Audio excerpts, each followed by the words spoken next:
Abrisse a sua Bíblia no livro de Mateus, no capítulo 25, nós iremos ler do 1 ao 13. E eu queria que você prestasse bastante atenção e que você tomasse posse do que vai ser dito aqui nessa tarde, amém? Porque, como eu falei, é para esse tempo. Então, o reino dos céus será semelhante às 10 virgens, que, tomando as suas lâmpadas, saíram ao encontro do esposo. Mateus 25. E 5 delas eram prudentes e 5 loucas.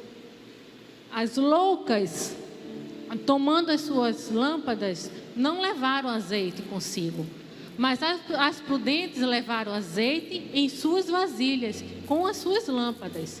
E tardando o esposo, tosquenejaram todas e adormeceram. Mas à meia-noite ouviu-se um clamor.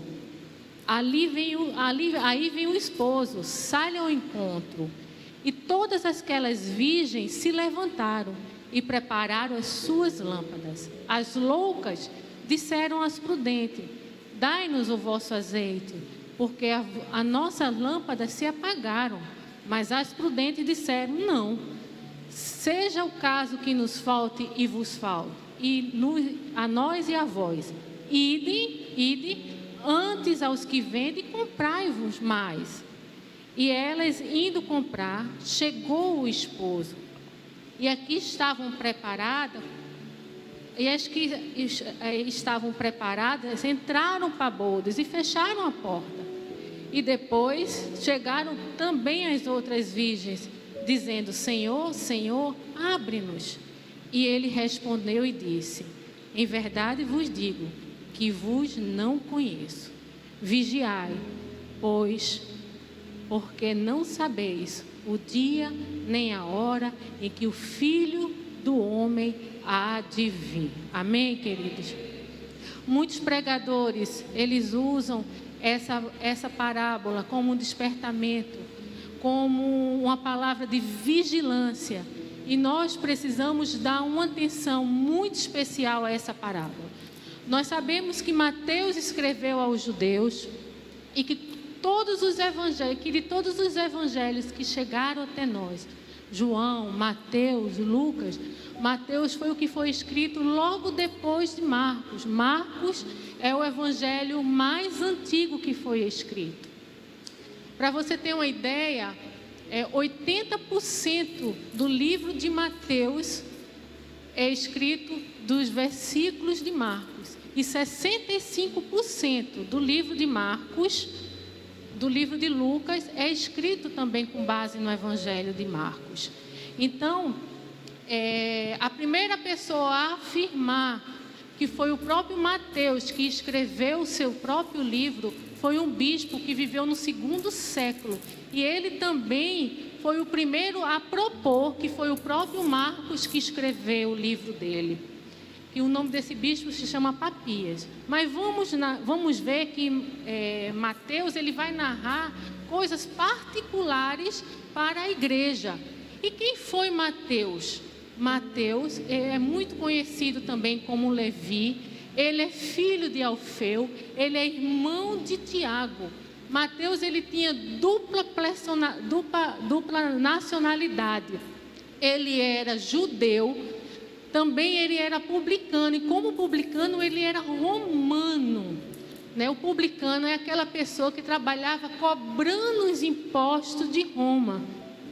E Mateus era uma pessoa que era odiada pelos seus conterrâneos, pelos judeus, porque ele tinha certas regalias, ele podia entrar e sair de Roma a hora que ele quisesse. E ele era aquela pessoa que ele cobrava os impostos. Então nós estamos falando de uma pessoa que era odiada pelos judeus. Era Mateus. Mas nós vamos ler lá no versículo 9, que Mateus, Jesus ganhou Mateus de uma forma muito simples.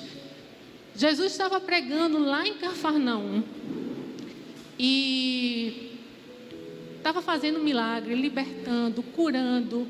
Tem até aquela passagem que nós todos sabemos, que que a casa estava lotada, tinha uma multidão. E os amigos trouxeram aquele paralítico e, por não ter condições de passar, colocaram ele pelo telhado e desceram ele com cama e tudo. E aquele paralítico, ele foi curado. Naquele mesmo momento, Jesus, ele sai daquela casa e, andando pela rua de Cafarnaum, ele se depara de frente com a alfândega. E lá estava Mateus. Como ele era publicano, ele trabalhava lá na alfândega. E o Senhor olha para Mateus e a palavra de Deus nos fala que ele olha para ele e ele simplesmente diz para Mateus: segue-me. E Mateus obedeceu e seguiu. Esse foi o chamado de Mateus. Foi algo assim muito, muito simples. Eu queria também fazer um paralelo com vocês, quando a gente fala de Paulo. Só para você entender, porque tem pessoas que dizem assim: meu chamado é muito simples.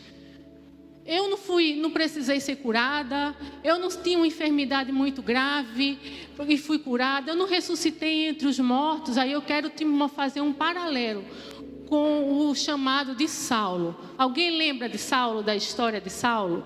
Muito interessante a história de Saulo. Jesus, lá no caminho de Damasco, encontra Saulo. Saulo, um perseguidor de crente, matador de crente, odiava crente.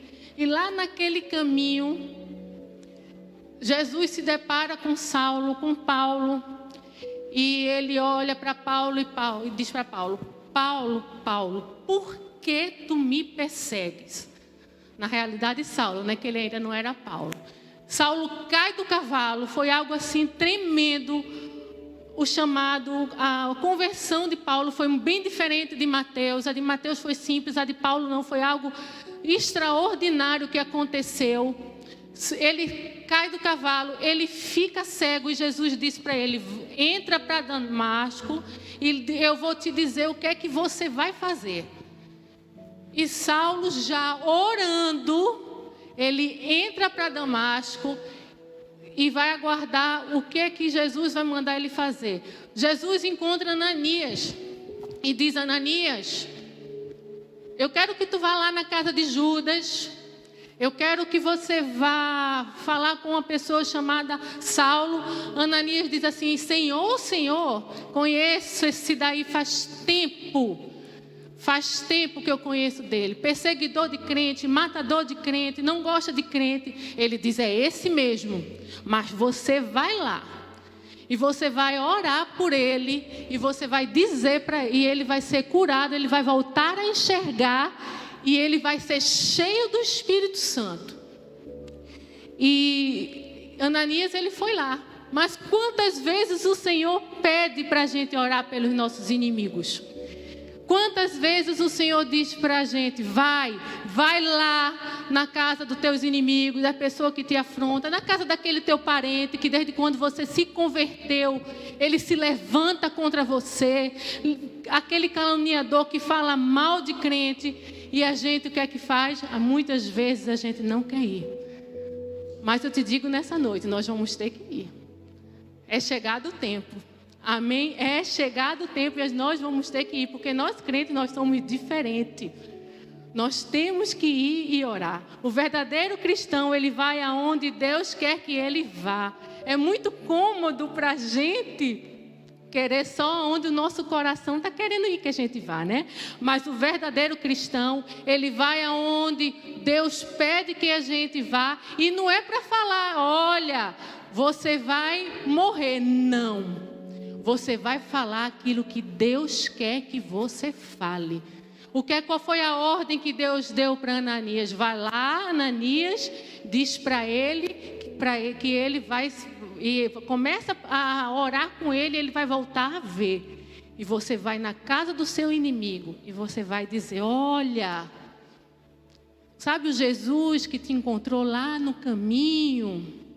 Ele me mandou vir aqui orar por você, para você vir voltar a ver e ser curado. É isso que o Senhor quer que a gente faça com os nossos inimigos. Muitas vezes a gente vai na casa do nosso inimigo, a gente quer dizer que ele vai morrer, a gente quer dizer, olha, se você não se converter, você vai cair uma doença sobre você e você vai morrer. A gente quer dizer, olha, se não for pelo amor, vai vir pela dor. Mas não é isso que Deus quer que a gente faça.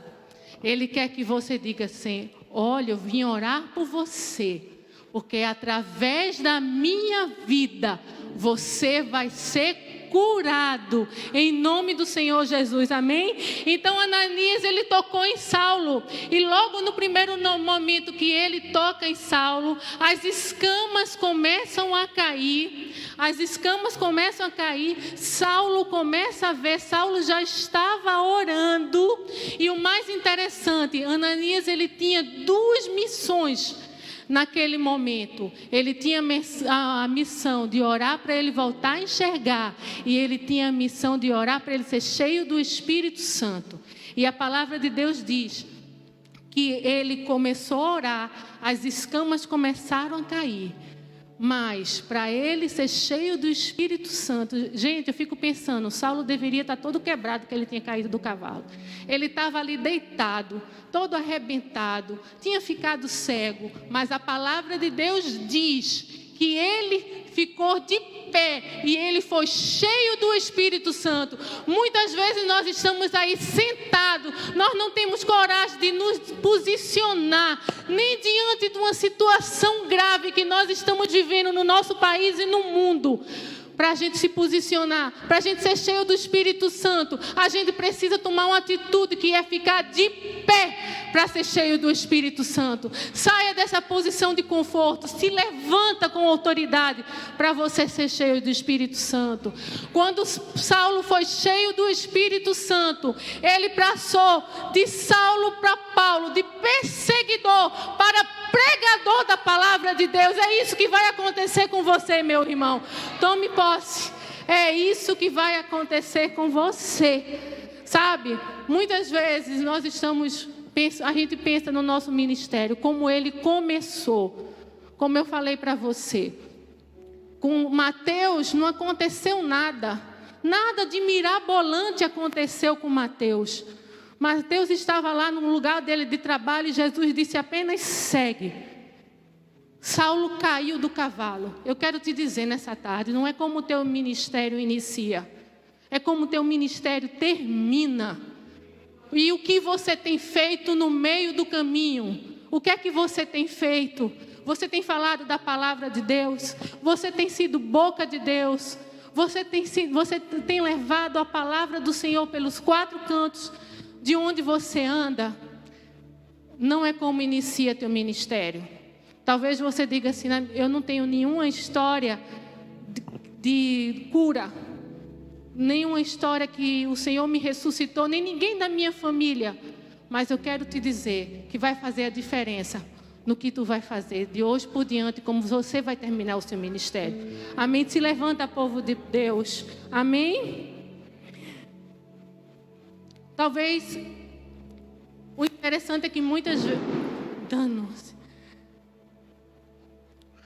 o chamado de Mateus, ele foi muito simples.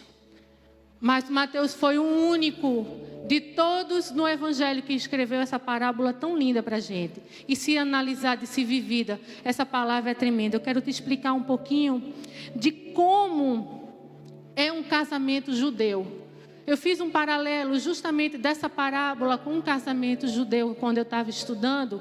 E é exatamente isso que acontecia. Por isso que foi Mateus que escreveu para os judeus entenderem o que estava acontecendo. Se fosse Marcos que tivesse escrito essa parábola, os judeus não iriam entender, os romanos não iriam entender, porque Marcos escreveu para os romanos.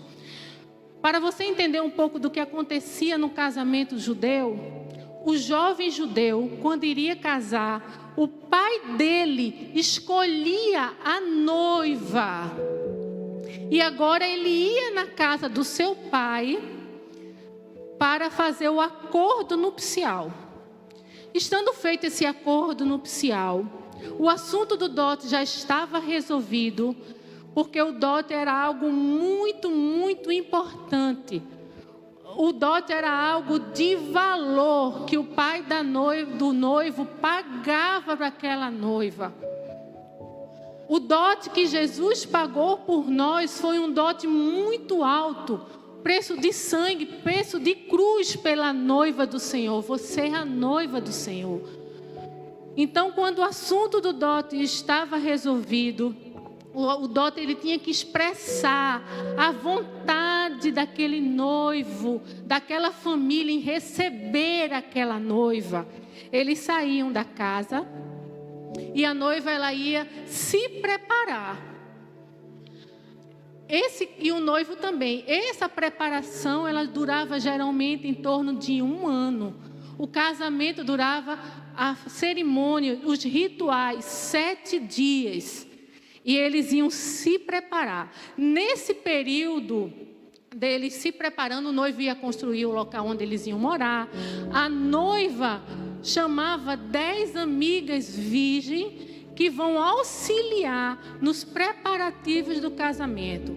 Vai ajudar ela a tomar banho, se perfumar. E vai fazer a função delas era justamente segurar a lâmpada de um lado e mais azeite do outro para esperar o noivo vir. Esse é um período que tanto o noivo quanto a noiva, eles estavam se preparando. E você lembra o que é que diz lá em João 14? Não se turbe o vosso coração, crede em Deus e também crede em mim. Isso era o que o noivo dizia para ela, não se turbe o vosso coração. Eu vou voltar para lhe pegar. Quando a noiva pensava, não, ele pagou um dote muito alto, ele vai voltar para me pegar. Então a noiva, a ordem para a noiva naquele momento era para que a noiva se preparasse. A ordem para nós, noiva de Cristo, nesse momento é que a gente se prepare. Você viu que o pastor Luiz falou? Estamos nos últimos tempos. Vocês viram o que o apóstolo postou ontem, o dia todo nas redes sociais dele? A noiva. E ele escrevia, se prepare. Você é a noiva do Senhor. Estamos vivendo tempos difíceis, são os últimos momentos. Te prepara, noiva. Te prepara. Te prepara em oração, te prepara em jejum, prepara a tua família. O noivo está voltando. São os sinais dos céus para as nossas vidas. Amém? A ordem para a noiva era, te prepara. O noivo está vindo te buscar. E ele continuava, não se turbe. Ele mandava nesse período de 1 ano, o noivo mandava recados para a noiva. E ele dizia, não se turbe o vosso coração, crede em Deus e também em mim. E continuava dizendo, na casa do meu pai há muitas moradas, porque a morada era construída ao lado da casa do pai. E ela ia ficando com o coração dela tranquilo, porque ele dizia que ia preparar um lugar. O Senhor está dizendo para você, esta tarde e noite, o teu lugar está pronto. Acorda, desperta, noiva do Senhor. Amém? E ele dizia para ela, vou preparar um lugar. Isso era o que ele dizia para a noiva ir tranquilizando naquele período. O preço foi pago muito alto. E ela tinha certeza que ele iria voltar. O preço pago por você, noiva do Senhor, foi muito alto.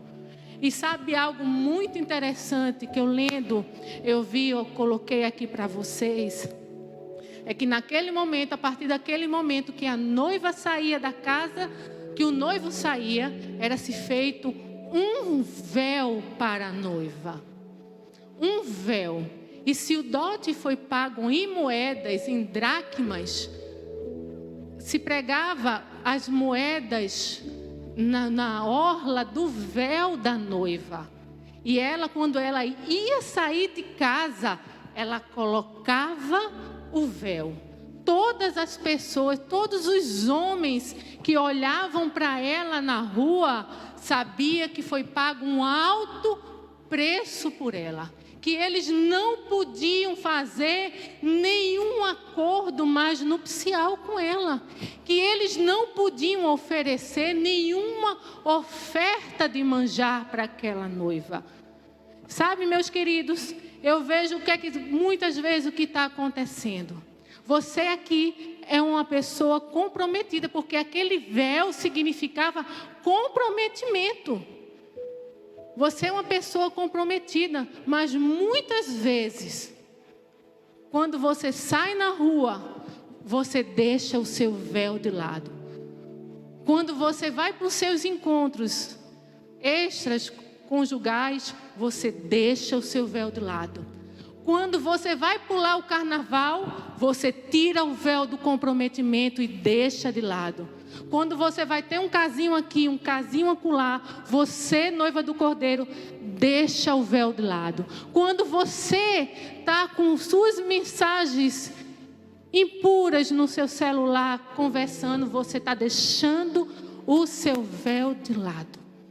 A mesma noiva que é aqui dentro é a mesma noiva que tem que ser lá fora comprometida. A mesma noiva que tem que estar no seu trabalho comprometido, na sua casa comprometida. Você não pode negociar o seu véu, nem o preço que foi pago por você, um preço de sangue, um preço de cruz.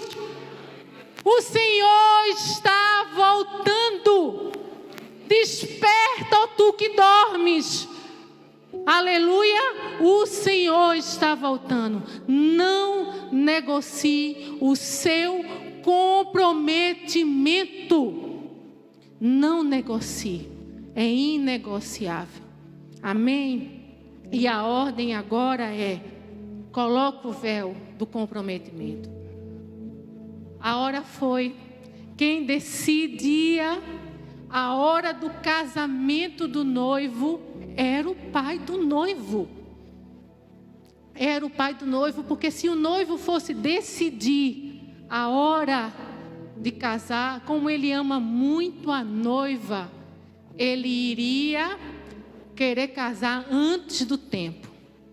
E o pai do noivo era que decidia a hora. Eu não sei nem a hora que o Senhor vai voltar, nem os anjos sabem, nem ninguém sabe, só o Pai. Aleluia, só o Pai. Então, a parábola diz que as 10 amigas já estão com as lamparinas acesas. E a função delas é que quando ouvir o noivo, ela acende e pega o seu azeite que está lá. O casamento judaico, ele começava no nascer da primeira estrela, às 6 horas da noite aproximadamente. Mas o noivo, a parábola diz que o noivo ele se atrasou. Ele se atrasou e chegou meia-noite. E as virgens adormeceram. As virgens adormeceram. E elas dormem, mas o problema não está por elas dormirem, não, porque todas dormiram, tanto as virgens prudentes quanto as loucas dormiram.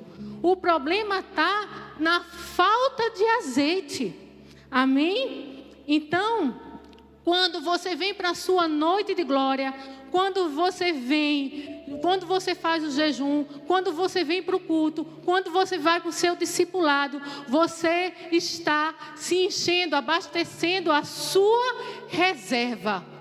E pode vir o impedimento que vier, pode vir o imprevisto que vier, você vai estar com a sua lamparina acesa e a sua reserva cheia. Pode se levantar quem se levantar contra o seu ministério.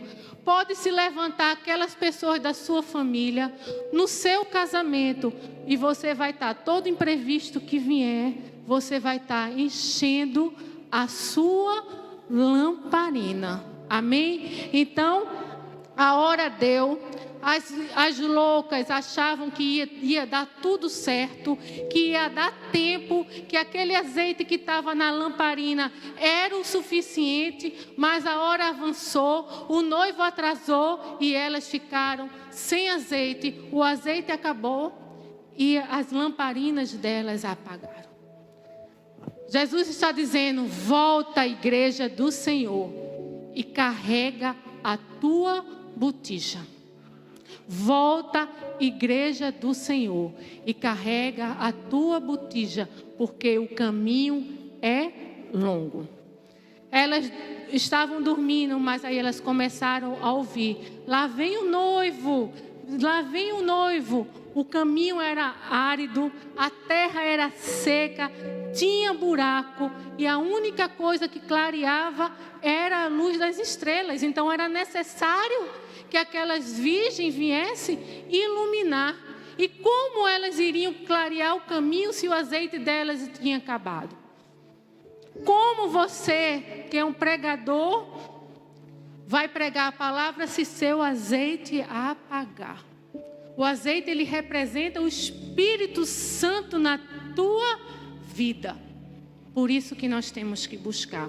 Amém? Então você não pode ser um anunciador do evangelho sem ter azeite.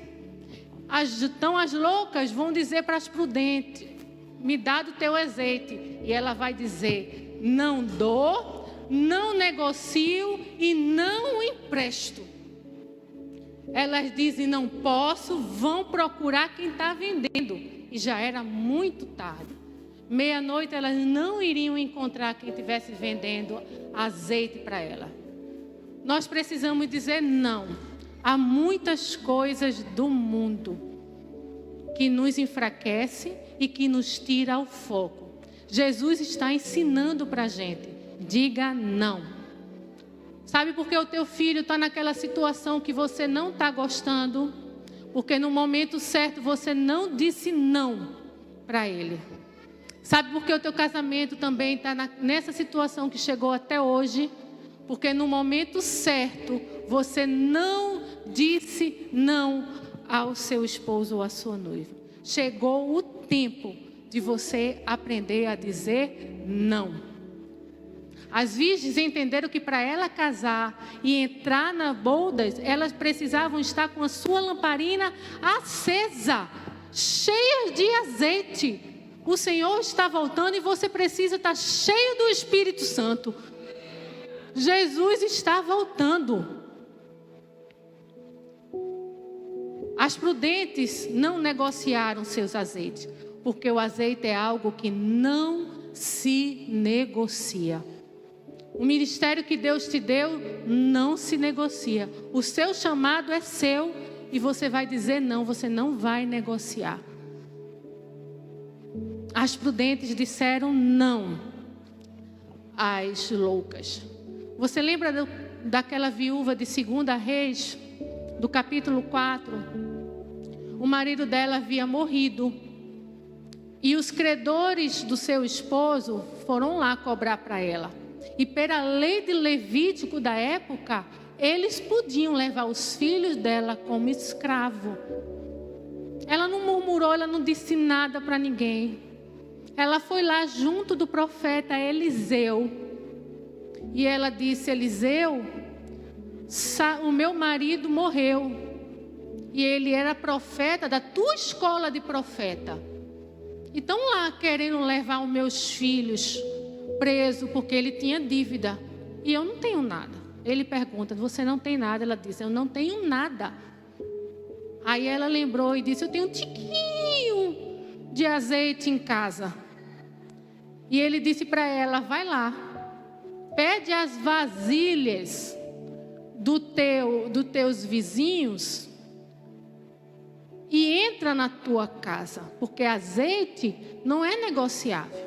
O Espírito Santo a gente não negocia, mas as vasilhas ela podia pedir emprestado. Vai lá. O azeite que Deus dá é teu.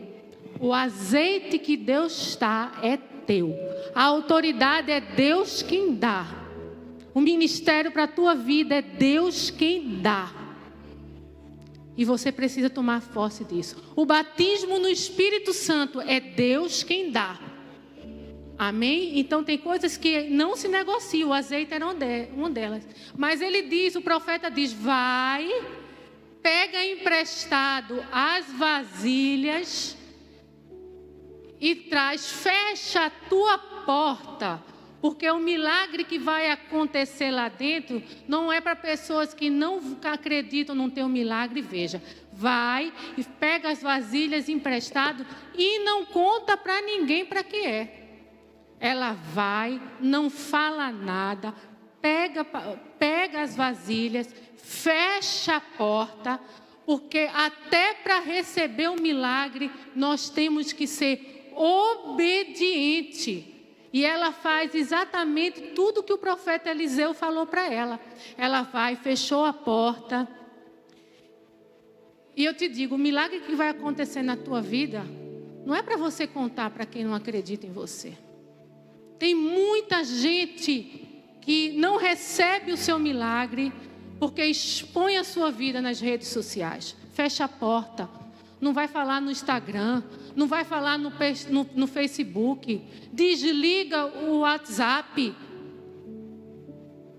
Fecha a porta para o teu milagre acontecer, igreja do Senhor. E aquela mulher, ela fechou a porta. E ela vai, ela deita o azeite nas vasilhas, da forma que Eliseu falou para ela. Houve uma multiplicação, ela encheu as vasilhas de azeite. Quando o azeite acabou, as vasilhas estavam todas cheias. E Eliseu, ela olha para ela e diz: agora você vai e vende e vive do resto. Aquela mulher de viúva virou empresária, porque ela obedeceu. Ela fechou a porta como ele pediu para que ela fizesse. E o noivo está chegando. E as virgens prudentes entraram, mas as loucas ficaram de fora. Elas não tinham reserva. Elas não tinham reservas e elas ficaram de fora. Pensavam que podiam negociar com Deus. Elas ficaram se garantindo na reserva do irmão. E eu queria que você começasse a ficar de pé. As prudentes podem ficar de pé. As prudentes, elas agem assim. Se Deus usa a pastora Débora, ela também vai me usar. Eu vou buscar esse Deus que é da pastora Débora. Se Deus usa o pastor Wilson, se Deus usa o pastor Luiz, eu vou buscar esse Deus do pastor Luiz, do pastor Wilson. Eu não posso me garantir na reserva, nem de pegar o azeite de ninguém. Porque o azeite, ele é inegociável. Amém? Queria que você fechasse os seus olhos.